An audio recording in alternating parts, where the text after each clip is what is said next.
Right, not gonna mess around, straight to the point. The demo for the Pro Skater 3 and 4 reimagining dropped recently at the time of recording this, and being a fan of the series that I am, I thought you'd give you all my thoughts on it, and I've been looking forward to getting my hands on this myself.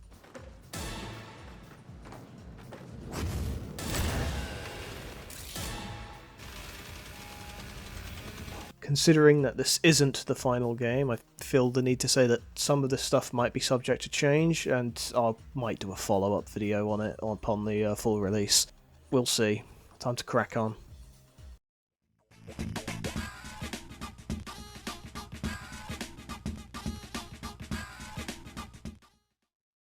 Goes without saying, but graphically the game looks rather nice, although it's sometimes cursed with the whole Unreal Engine puddle syndrome. Some might find it rather irritating that it looks exactly like the 1 and 2 remaster, but I think that lends to its consistency, at least visually.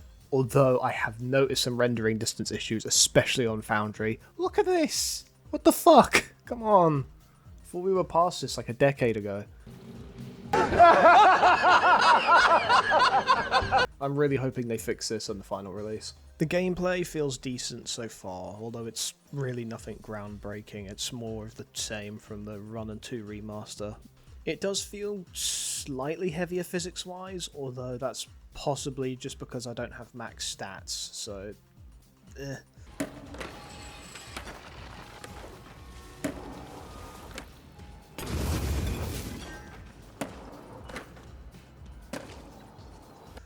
And this goes without saying as well, but it definitely doesn't beat what Neversoft achieved at their peak. This isn't gonna blow Underground 1 or American Wasteland out of the water. It doesn't even come close. This one's a bit of a toss-up given that you can only do single sessions in the demo, so maybe it'll change in the career or goal mode in the final release. But I do like how they've repurposed the parade floats from the original, because they sort of slowly come through throughout the entire 2-minute timer. Again, this might change in the final, so we'll have to see how it translates into the full release.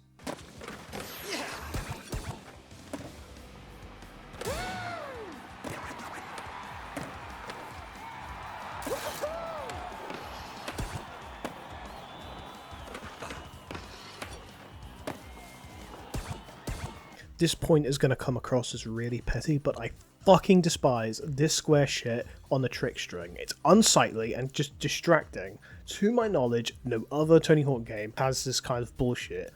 Why is it here? Just get rid of it. Just get it gone. Get out of my sight. Can you fuck off, mate? The Taco Bell product placement on college is just irritating. Even with the funny gong noise it makes when you grind on the ledge, it doesn't feel as natural as it did in Underground 1.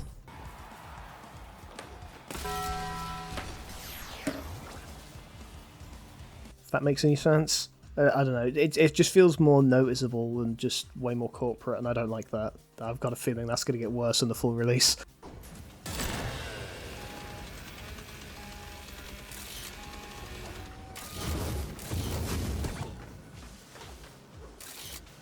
I swear as well, some gaps and spine transfers are just broken.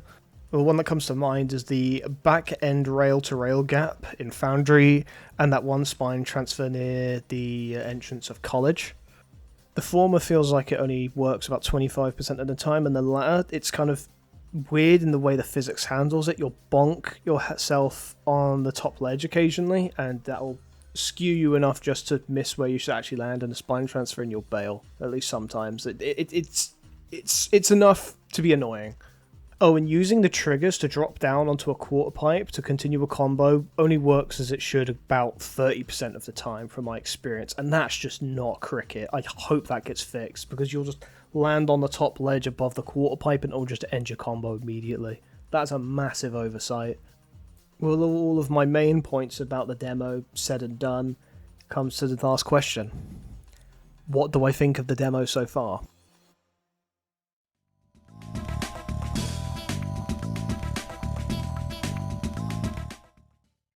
So far the game is fine, but it's painfully obvious that this was supposed to be downloadable content for the 1 and 2 remaster before Vicarious Visions received the murder boner to the face from Activision. And unfortunately, that's just kind of how this stuff goes these days. We're doomed. Don't be quiet, Fraser. I can't be too disappointed with this, given that Iron Galaxy Studios, which is a company that's really only known for making PC ports, has to work with their no doubt shitty budget that Activision and product sponsors have given them. I doubt we'll get a game that's as good as the original Pro Skaters, both Underground games, and American Wasteland ever again. And if the full release of this game really does end up being the last Pro Skater game we ever get, I'm okay with that. It's not exactly going to go out with a bang by any means, but compared to the objectively bad games like Tony Hawk Ride and the mismanaged mess that was Pro Skater 5, it's enough to have some dignity for a last game.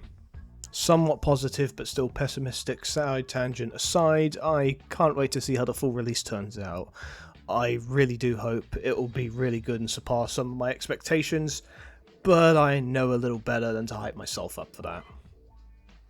Thanks for listening to me ramble. I'll catch you all later.